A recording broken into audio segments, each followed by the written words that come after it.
सुप्रभात बच्चों, कैसे हैं आप सब। उम्मीद करती हूँ आप सब अच्छे होंगे। तो बच्चों, आज की कक्षा में हम पढ़ने वाले हैं अध्याय नंबर 6, जिसका शीर्षक है ई की मात्रा, यानी कि बड़े ई की मात्रा।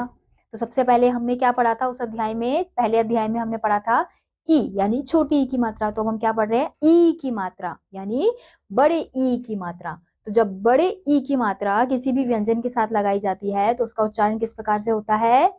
क जमा ई की।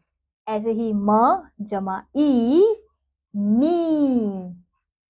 तो हमें यहाँ पे बच्चों कुछ ई की मात्रा वाले शब्द दिए गए हैं, यानी कि जिन शब्दों में बड़ी ई की मात्रा लगाई गई है। देखिए और समझिए। तो हम यहाँ क्या देखेंगे? सबसे पहला शब्द क्या है? र जमा आ जमा न जमा ई। तो ये क्या बन गया बच्चों? रानी।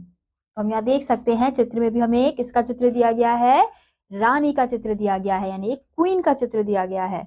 ऐसे ही अगला है म जमा अ जमा छ जमा अ जमा ल जमा ई। तो ये क्या बन गया बच्चों? मछली। ऐसे ही अगला शब्द है बच्चों ब जमा अ जमा क जमा अ जमा र जमा ई। तो ये क्या बन गया बच्चों? बकरी। तो हमें चित्र में भी किसका चित्र दिया गया है? बकरी का चित्र दिया गया है।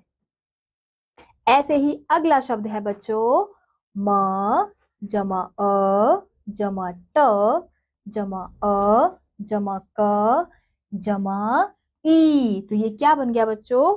ये बन गया मटकी। तो बच्चों, हमें यहाँ पे कुछ ऐसे शब्द दिए गए हैं जिनमें बड़ी ई की मात्रा का उपयोग किया गया है। शब्दों का उच्चारण कीजिए, यानी कि इन शब्दों को बच्चों आपको बोल बोलकर पढ़ना है। पहला शब्द है पानी, फिर नानी, चाची, पीली, नीली, ककड़ी, धरती, इडली, कबाड़ी, लड़की, मकड़ी, छतरी, कहानी, कपटी, करीब, तरकारी, महतारी, शरबती, छिपकली और सरकारी। तो ये बच्चों कौन से शब्द थे जिनमें बड़ी ई की मात्रा लगाई जाती है? और बच्चों, आपने ये भी ध्यान दिया होगा कि जो बड़ी ई की मात्रा है वो किसी भी व्यंजन के बाद लगाई जाती है।